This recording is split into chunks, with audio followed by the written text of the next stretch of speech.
E aí, você sabe qual é a hora de descanso? Como encontrar? Como ter certeza que esse é o momento?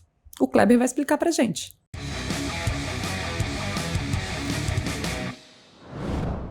Como saber a hora de descansar, né?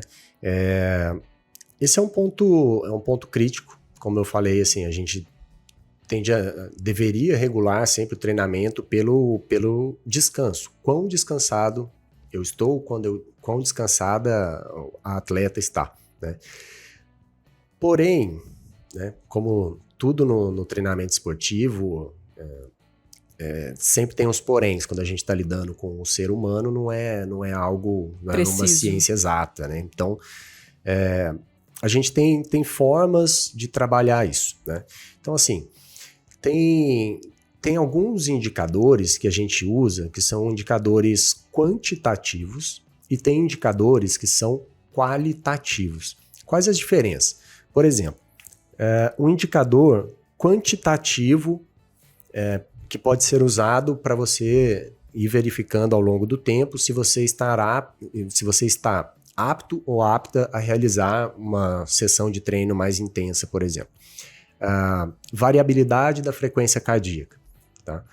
Frequência cardíaca de repouso, né? Que é aquela frequência que você verifica, você fica ali 1 minuto sentado ou até mesmo deitado, você tem que ter um padrão, né? Geralmente a gente faz isso pela manhã, enfim, cada um tem um padrão e tem uma forma, tem as formas que são aquelas validadas cientificamente, mas tem formas que as validadas cientificamente nem sempre cabem para todo mundo. Então, assim, é importante você ter um padrão, tá? Então, assim, você pode estabelecer todo dia de manhã, eu vou acordar, vou me levantar, vou ao banheiro, depois eu vou fazer um trabalho respiratório ou uma meditação, e aí eu vou contar a minha frequência cardíaca após 2, 3 minutos fazendo o trabalho respiratório ou de meditação, por exemplo. Ali você vai ter a sua frequência cardíaca basal, né? Uma frequência cardíaca... Basal não, desculpa. Uma frequência cardíaca de repouso. Uma frequência cardíaca de repouso que vai aumentando, né, ou que dá algum pico em algum determinado dia e tal, ela pode te indicar um estado inflamatório ainda. Ou um under recovery, né, um processo de recuperação que não está completo, tá? Não é 100%, porque você pode simplesmente ter bebido menos água, ou você pode ter dormido pior essa noite, ou você pode ter acordado meio assustado e aquele trabalho respiratório não foi suficiente. Mas quando a gente vai acompanhando ao longo do tempo e por muito tempo aquela pessoa, você vai observando esses padrões, tá? Então, a variabilidade da frequência cardíaca, a frequência cardíaca de repouso, outros indicadores quantitativos. Você pode verificar níveis hormonais, por exemplo, né? Aí a gente já não usa mais para sessão a sessão, mas, por exemplo, quando a gente tem blocos de treinamento mais intensos e eu quero verificar o quão duro aquele bloco de treinamento foi, ou aquela sessão de treinamento, quão dura é aquela sessão de treinamento para um atleta, aí falando mais de alto desempenho, então a gente tem marcadores biológicos, a gente pode usar CPK, a gente pode usar medidas de cortisol, de testosterona, que são hormônios, são marcadores biológicos que podem demonstrar para a gente, né, o quão duro tem sido aquele processo adaptativo para o atleta, tá? Mas geralmente esses processos que eu mencionei agora dos marcadores biológicos, eles já são processos para você pensar no pós. Você avalia o que você fez para pensar no pós. Aqueles 2 primeiros que eu mencionei, por exemplo, da frequência cardíaca, que são, né, indicadores quantitativos, a gente vai pensar muito mais no agudo. Esse curto prazo, a gente consegue fazer ajustes diários de treinamento baseado nisso, tá? Então esses são exemplos de marcadores, de indicadores quantitativos. A gente tem ferramentas qualitativas, né, que são ferramentas que vão trazer para a gente informações que elas vão ser mensuradas de alguma forma por um número ou por uma escala, tá? E aí a gente tem escalas de 5, de 7, de 10 pontos, e que vão trazer informações para a gente da percepção, da sensação da pessoa em relação à sua recuperação, tá? Então, a gente tem questionários também validados cientificamente, onde a pessoa vai responder algumas perguntas sobre aquele dia, sobre aquela noite, sobre o treino. Então, muitos dos indicadores qualitativos vão questionar sobre a qualidade do seu sono, né? A quantidade do seu sono é um indicador quantitativo. Olha, essa pessoa precisa dormir 8 horas por noite, 9 horas por noite, beleza. Então, toda noite tem lá, dormiu 8, dormiu 8, dormiu 8, dormiu 9, dormiu 6. Opa, eu tenho um indicador de que a quantidade de sono não foi ideal. Mas será que a qualidade foi? Porque uma coisa é você dormiu 6, mas a qualidade do seu sono, você fala, nossa, foi 10. Nossa, acordei super recuperado. Menos mal. Agora, uma outra coisa é você dormir 6 e a qualidade do seu sono foi 2. Foi péssima. Eu acordei várias vezes. Nossa, estava quente, foi um ambiente estranho. Então, tá vendo que o quantitativo mais o qualitativo se somando para me gerar um insight muito mais poderoso do que simplesmente dormiu pouco. Porque é muito comum o atleta dormir menos do que ele está acostumado nos dias que é mais importante. Nos dias que são mais importantes, desculpa. Que são antes da competição, esses dias. Porque você está num ambiente diferente, você está com uma ansiedade um pouco mais elevada, você se preparou muito para aquele momento. É normal que você durma muitas vezes um pouco menos, né? Então, assim, voltando aos indicadores qualitativos. Então, a qualidade do sono, né? Eu falo que, assim, a gente tem os questionários, por exemplo, a gente tem o Daily Report, né? Tipo um diário de treinamento, mas que não trata só do treinamento, né? Envolve muitas questões da sua rotina diária. Então, assim, quantas horas você dormiu, qual foi a qualidade, quão estressado você se sente, qual foi a qualidade do seu treino, né? O quão descansado ou descansada você se sentiu ao acordar, né? Quão descansado ou descansada você estava após o seu treino, né? Qual foi o seu nível de esforço no seu treinamento, né? Porque uma coisa eu posso falar assim, olha, depois do seu treino, meia hora depois do seu treino, eu te pergunto, e aí, quão duro foi o seu treino? E você vai me dar uma escala ali de 0 a 10. Aí você fala, foi 5. Beleza. Amanhã você pode vir fazer o mesmo treino, mas você tem uma percepção de que o seu esforço para atingir aquelas mesmas medidas foi maior. O treino é o mesmo, mas o sinal adaptativo, será que é o mesmo? Visto que a sua percepção de esforço foi maior para o mesmo esforço, tá? Então, assim, eu tenho diários que eu posso usar, que levam em consideração N fatores, e aí eu não vou entrar em detalhes, porque são várias questões, e tem vários, mas que podem ser usados com validação científica. Então, tem as medidas quantitativas, as medidas qualitativas. Mas eu acho importante a gente deixar sempre aquilo que a pessoa pode levar para casa e utilizar. Porque você abriu esse episódio falando como saber quando é a hora de descansar. Então, assim, quando você está num processo sistematizado e tal, a gente tem esse tempo que a gente espera de recuperação, né, dentro de uma curva normal para cada pessoa e para a população em geral. Esse treino eu vou precisar de 24 horas, esse 48, esse tipo de treino aqui 72, esse tipo aqui 10 dias. Beleza? Beleza. Então tá, e aí você vai fazendo a sua programação. Mas quando você faz a programação, você está considerando esse contexto presente nesse momento que você está fazendo essa programação. Muita coisa pode acontecer ali naquele período que pode modificar, né? Exato. Você não sabe nada.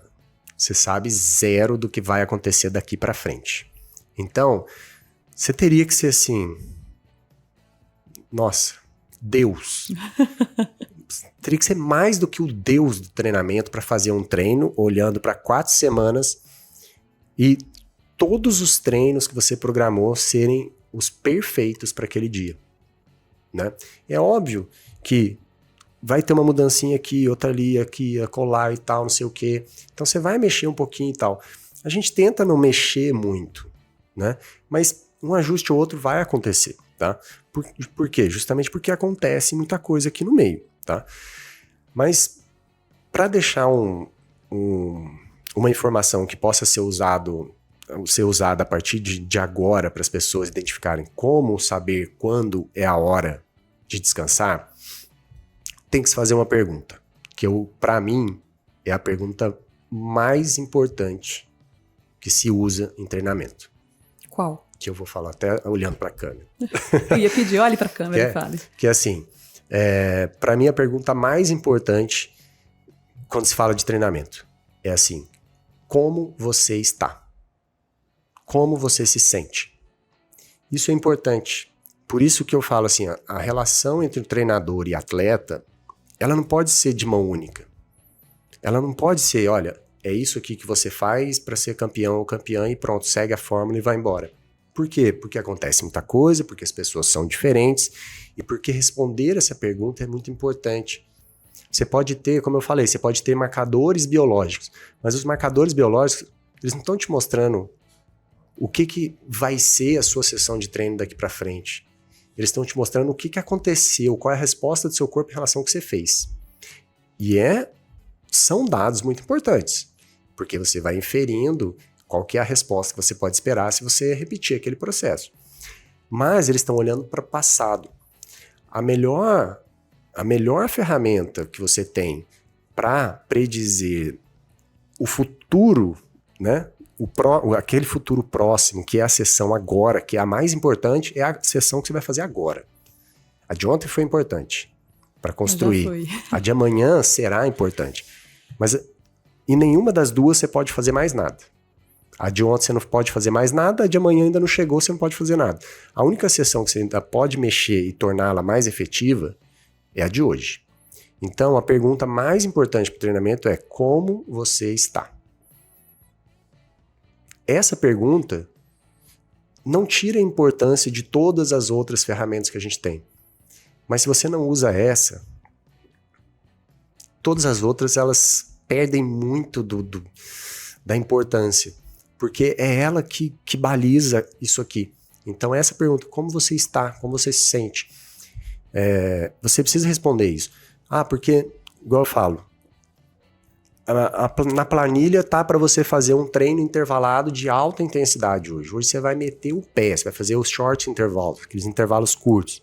Nossa, vou fazer uma série de 30 segundos all out e 30 segundos restabelecendo a alma aqui, trazendo ela de volta pro corpo.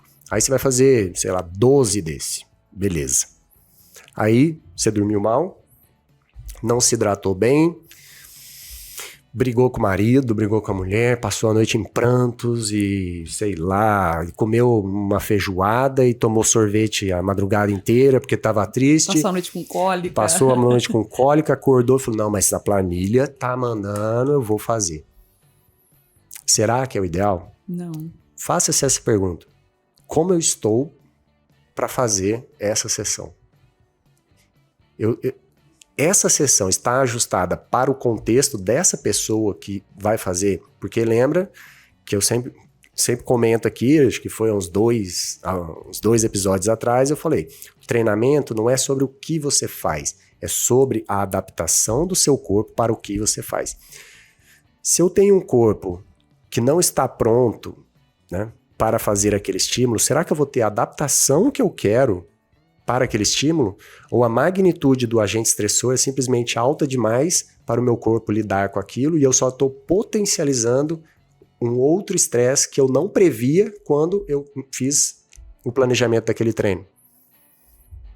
Então, se a resposta é não, eu não estou pronto para fazer esse treino de alta intensidade hoje, então você não faz.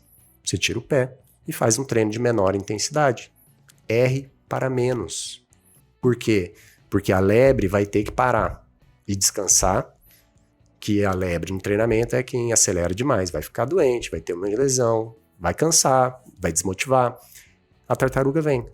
Então R para menos, não fica se forçando demais. Aí eu só faço um adendo que assim, a maioria dos meus atletas, muitas vezes no começo, acham que eu sou carrasco, né? Nossa, porque me bate, porque isso, porque aquilo, porque é exigente. E aí eu tô fazendo esse parêntese, né? Porque no começo, muitas vezes eu preciso elevar um pouco a barra da pessoa para ela entender que, assim, sim, você tem que ouvir o seu corpo. Sim, você tem que entender quando você está pronto ou pronta para fazer determinada sessão de treinamento. Mas você precisa mudar os seus parâmetros, porque a maioria das pessoas não sabe o que é treinar.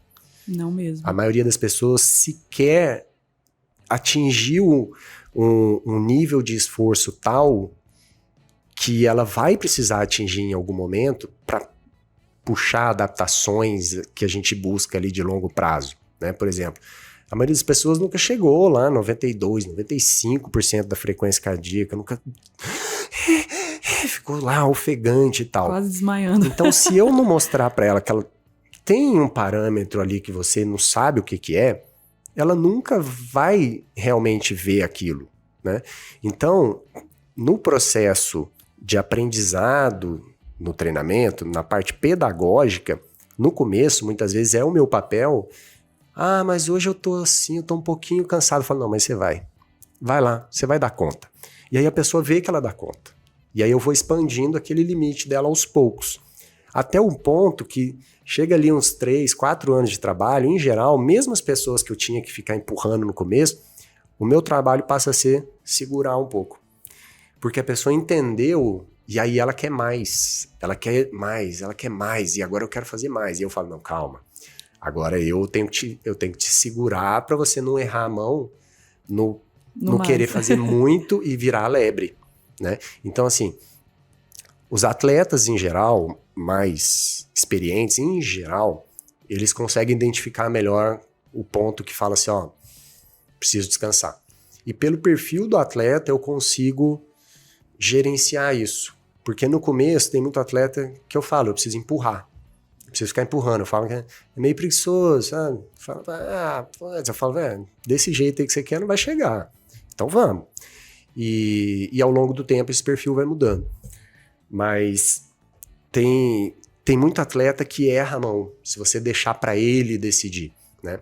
Eu já tive atletas que eu falava assim, olha, agora a gente vai entrar num bloco de base, a gente não vai ter treinos de alta intensidade, vamos só rodar. E assim, por mim a gente roda 20 dias direto. Se você não sentir a necessidade, vamos rodar. A gente roda 20, a gente roda 30, roda 40. Porque se o atleta não sente a necessidade, porque aqueles treinos de baixa intensidade, desde que tenha volume, muitas vezes eles se recuperam. Você precisa ali de 12, 16 horas, você tá zerado. Não tem mais nada, tá de boa. Então o atleta se recupera. Se ele fala que ele tá indo bem, eu falo, pô, então vamos ganhar esses dias. Vamos rodar. Tá se sentindo bem? Tá. Na hora que você estiver precisando de recuperação, e seja fisiológica, seja psicológica, ou seja uma recuperação que você precisa para ir ao banco resolver pendências. Ou que você quer escapar um fim de semana com seu namorado, com a sua namorada. Então, atletas profissionais, por exemplo, ou das categorias de base que anseiam ser profissionais, muitas vezes eu gosto de, sempre que possível, deixar o fim de semana livre. Não é porque ele precisa do off lá, mas é porque ele tem a possibilidade de fazer o longão dele no fim de semana, o que o amador muitas vezes não tem. Então, o trabalho do atleta profissional muitas vezes é no fim de semana. Então, quando ele não tem competição, eu gosto de dar esse off. Não é fisiológico. Não é porque o corpo dele precisa que no sábado e no domingo tenha um off. Mas é porque o corpo dele precisa de um descanso. E já que eu posso mexer nas peças para que o off seja no mesmo dia que o namorado e a namorada descansam, ou no mesmo dia que o esposo, a esposa e os amigos descansam, vamos tentar. Porque aí você mantém a saúde psicossocial daquele sujeito atleta mais elevado. Então, assim, como descobrir quando é a hora? Pergunte-se. Eu estou precisando descansar? Olhe para o físico, olha para o psíquico, olha para o social. Eu estou precisando de um dia off? Se a resposta for sim, tira o dia off. Descansa. Estou precisando fazer um giro mais leve? Se a resposta for sim, Tira. Descansa. Em geral, as pessoas que já estão num processo de treino há mais tempo, que já não estão naquela fase que você precisa empurrar, quando elas me perguntam, olha, eu não sei, talvez eu precise de um descanso. Quando elas me perguntam, eu já falo, descansa. Eu nem preciso olhar o treino. Já sabe. Ela aventar a possibilidade de, será que eu preciso de um descanso? Já é um sinal de descanso. Porque a pessoa, ela quer tanto ir, que, se passou na cabeça dela descansar... Porque ela realmente precisa. É porque ela já tá me mostrando que, assim, tá na hora. Tira os dias. Vai lá, descansa um dia. Quer 2? Descansa 2, não tem problema. Quer 3? Ninguém vai morrer por causa disso. Só não fica no sofá largado 3 dias, porque aí é ruim. Mas ninguém morre por causa de 3 dias, né? Especialmente se você é ativo, você vai fazer né? Eu quero descansar, viajar com o namorado, mas vai subir uma montanha, devagarinho e tal, mas é uma atividade. Então não vai perder forma assim de uma hora para outra. Então, se for erra para menos, se sentir que tá precisando, descansa, tira um dia ali. Acho que a resposta a essa pergunta é bem simples. Eu falei para ele deixar bem clara a situação, mas a resposta é bem simples. Se você se perguntou, será que eu tô precisando? E se respondeu sim, tira o off, descansa. É isso então, se precisar, descanse.